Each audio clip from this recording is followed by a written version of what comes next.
Quran saja berbeda-beda ketika mengajarkan. Di awal Rasulullah Quran tidak ditulis. Kenapa? Karena sahabat apal Quran. Orang apal tidak perlu menulis. Saya apal wajah istri saya, nggak pernah bawa fotonya kemana-mana, karena saya apal. Makanya ibu-ibu yang fotonya dibawa kemana-mana jangan seneng dulu. Jangan-jangan karena belum apal.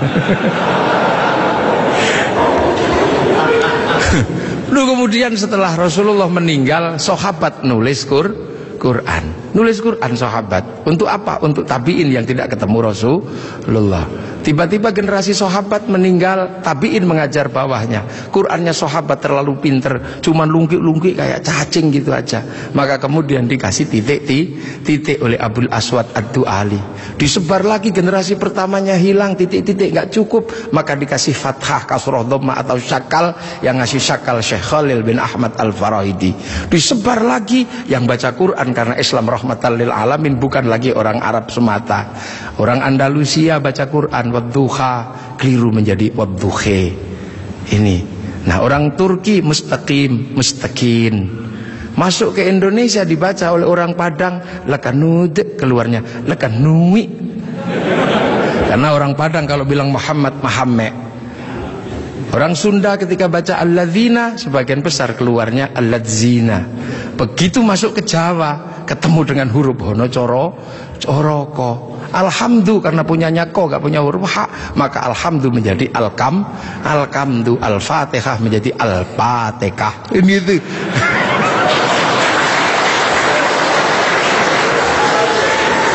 Nah ini orang kalau ngerti proses kodifikasi Quran pasti tahu.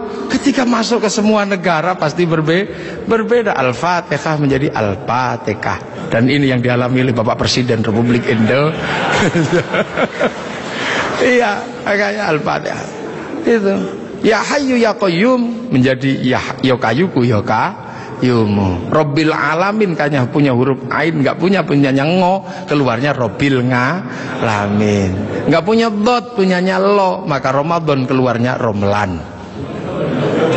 Begitu dibaca orang Bali sangat susah karena orang Bali nggak bisa bilang tok, bilangnya tok. Maka sirotol menjadi sirotol ladzina an'amta alaihim.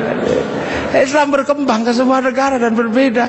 Ketika dibaca oleh orang Bugis alaihim, keluarnya alaihing. Karena orang Bugis kalau bilang N jadi eng, kalau bilang eng jadi N. Makanya ada dulu mantan Kabulok bernama Beduamang. Itu berasal dari Abdurrahman. Nah itulah makanya kemudian Islam bergerak. Nah lantas apa? Lantas terciptalah sebuah ilmu untuk bagaimana orang di seluruh dunia Islam mampu membaca Al-Quran. Dibikinkanlah sebuah ilmu yang dikasih judul At-Tajwid fi Qiraatil Quran, yang nulis Abu Ubay Qasim bin Salam. Orang akan tahu. Nah ini generasinya para ulama. Dan yang paling besar, yang mungkin Bapak Presiden sudah pernah saya sampaikan, tapi ingin saya sampaikan lagi biar kita tidak lupa.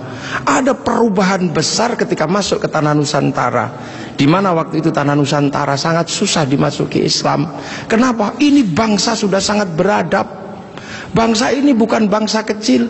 Tahun 1222 ke atas sebelum tahun 1300 sudah mampu menaklukkan Mongol, yang menaklukkan Eropa, menaklukkan Arab, mampu ditaklukkan oleh kekuatan Nusantara yang namanya Singasari. Makanya hal itu bisa kita lihat betapa kita bangsa punya tinggalan-tinggalan yang luar biasa. Orang Arab punya alat musik yang namanya terbang, terbuat dari kayu dan kulit. Orang Eropa punya alat musik yang namanya gitar, terbuat dari kayu dan tali. Tapi orang Nusantara salah satu alat musiknya adalah gamelan, terbuat dari logam. Hanya bangsa yang menguasai ilmu pertambangan yang maju dan penguasaan metalurgi yang mapan mampu membuat alat musik dari logam. Dalam cerita-cerita besar, kita juga punya cerita besar yang sama. Orang Eropa punya cerita tentang Cinderella, kita punya cerita bawang putih, bawang merah. Orang Eropa punya Samson, orang Arab punya Sam'on, kita punya Bandung Bondowoso. Kita punya Sangkuriang, kita punya Sipahit Lidah. Orang Sanya punya cerita Romeo Juliet. Orang Arab punya cerita yang namanya Laila Majnun. Kita punya cerita Andi-Andi Lumut. Kita punya cerita, banyak sekali cerita cinta di Indonesia. Sana punya cerita namanya kura-kura ninja, kita punya cerita kancil nyuriti. Sama saja, apa bedanya? Bahasa-bahasa kita juga bahasa-bahasa yang tidak bisa direndahkan. Orang Inggris bilang rice, orang Arab bilang rus, orang kita bilangnya macam-macam. Kalau masih di sawah namanya padi, kalau sudah dipanen namanya gabah, kalau sudah digiling namanya beras, kalau patah-patah namanya menir, kalau dibungkus namanya lontong pakai daun, kalau dibungkus pakai namanya ketupat pakai janur, kalau tidak dibungkus namanya nasi, dicuri satu namanya sebutir nasi, kalau diublek-ublek namanya bubur, pantatnya kosong namanya kerak atau intip. Sana cuma rice sama rus. Ini yang kita tidak boleh malu menjadi bangsa Indonesia. Semua yang kita miliki sama. Ini menandakan bahwa kita pernah menjadi sebuah bangsa yang besar, berkasta-kasta, berbeda-beda. Maka kemudian Islam mulai memperkenalkan konsep besar sehingga kita punya bangsa dan negara. Konsep besar apa? Diperkenalkanlah bagaimana hidup bersama, saling menjaga. Diperkenalkan konsep besar namanya musyarakah, yang akhirnya dikenal dengan bahasa masyarakat. Kalau sudah jadi musyarakah, semua harus saling mengerti dan saling bertanggung jawab. Maka diajarkanlah menggunakan kalimat Rasulullah, kullukum ra'in wa kullukum mas'ulun an ra'iyati. Raja dan hamba dihilangkan, diganti dengan ra'iyah, yang diserap ke bahasa Indonesia menjadi rakyat. Dan satu-satunya bangsa Islam di dunia yang mampu mengadaptasi kalimat ra'iyah menjadi rakyat hanya ulama-ulama Indonesia. Hanya ulama Indonesia. Nah, kenapa? Karena kita ini pilihannya berbeda. Pilihan bangsa yang disebut waja'alnakum syu'uban wa qabaila, disinilah tempatnya. Arab tidak ditemukan bangsa yang berbeda, mereka satu bangsa. Eropa satu bangsa, Arab satu bangsa dipikul puluhan negara, Eropa satu bangsa dipikul puluhan negara. Tapi disinilah ada satu-satunya tempat puluhan bangsa bisa dipikul oleh satu negara, Kesatuan Republik Indonesia. Makanya harus disatukan. Tidak ada lagi raja hamba, yang adalah ra'iyah. Kalau sudah ra'iyah, tidak boleh lagi menyebut kafir. Kenapa? Karena kafir adalah orang yang menentang Allah dan memusuhi kaum muslimin. Kalau sudah hidup bersama namanya dhimmi. Kalau sudah saling bertanggung jawab namanya ra'iyah. Maka ketika para ulama sudah menyebut kita dengan sebutan rakyat, jangan lagi kau turunkan derajat ra'iyah menjadi derajat kafir. Maka tidak ada lagi kata kafir di Indonesia, karena sudah ra'iyah atau rakyat. Ini kenapa para ulama sepuh tidak ada yang menyebut kafir. Kemudian ra'iyah kalau berkumpul diajarkan bagaimana hidup bersama, berbahagialah, berbicaralah dengan baik-baik. Maka konsep yang ditawarkan adalah wasyawirhum fil amri. Maka kemudian ra'iyah yang hidup bersama dan berbicara secara bersama disebut musyawarah. Kalimat wasyawirhum fil amri. Kemudian kalau bermusyawarah jangan menang-menangan sendiri, berbagilah, saling bertoleransi. Maka kemudian lahirlah konsep besar, konsepnya disebut tafassahu fil majalis. Maka kemudian muncullah istilah majelis. Dan ketika para ra'iyah mengangkat pemimpin, harus seluas cakrawala yang pernah diajarkan Allah, wasi'a kursiyyus samawat, maka kedudukannya adalah bernama kursi. Ada kursi presiden, ada kursi DPR, ada kursi menteri. Karena daerah ini yang membangun adalah para wali, maka kawasan ini disebut wilayah. Kalau saya mau tanya, di mana negara dengan konsep dasar keagamaan Islam yang mampu membangun sebuah struktur negara hari ini? Itu ada di Indonesia.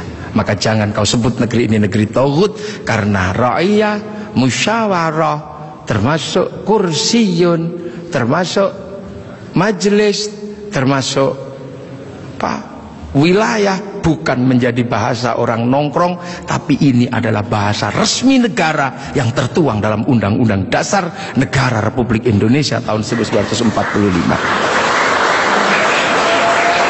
Dan inilah yang membuat kita, makanya insya Allah kita ini akhirnya alhamdulillah, kita akhirnya tahu, oh ternyata kita ini pengikut Rasulullah, tapi bukan pada pangkat sahabat, bukan pun pada pangkat tabi'in, tapi kita pengikut Rasulullah pada pangkat muridnya para ulama. Makanya biasa saja kadang di sini kayak gini kita diajarkan bagaimana hidup bersama. Karena kita wal jamaah Indonesia, makanya Bapak Presiden waktu kecil pasti dengar orang di Jawa sana kalau sholat zuhur mestinya 11:30 Pak Pratik ya, itu bisa mundur sampai 1:30. Kenapa? Karena jamaahnya masih ada di sawah. Terus Allah Akbar, Allah Akbar, sambil nunggu. Lantas pujian Robana Robana, datang ada tombowati karena capek nunggu ya pegel, sampai ada diuruki anjang. Loh, itu cara di sini. Terus sholat.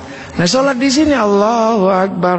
Karena sinyalnya jauh, kita ini pemancar lokal. Biasa sinyalnya suka hilang kan. Allah Akbar. Ada bakso gitu, ding ding, sinyalnya hilang. Bakso gitu. Nah, inilah Indonesia. Makanya karena sinyal yang hilang, habis itu para ulama mengajarkan kalau kepalamu bocor seperti itu, nggak inget Allah, inget apa, udahlah kalau habis sholat ditambal. Maka habis sholat ada zikir la ilaha illallah, la ilaha illallah. Nah, sekarang ada yang protes, kenapa berzikir pakai gini-gini? Bukankah sahabat kalau zikir terdiam? Sahabat murid Rasulullah, terlalu dekat dengan Rasulullah, batinnya wusul kepada Allah sampai ke sana. Kalau wal jamaahnya ulama disuruh diam begini, tidur.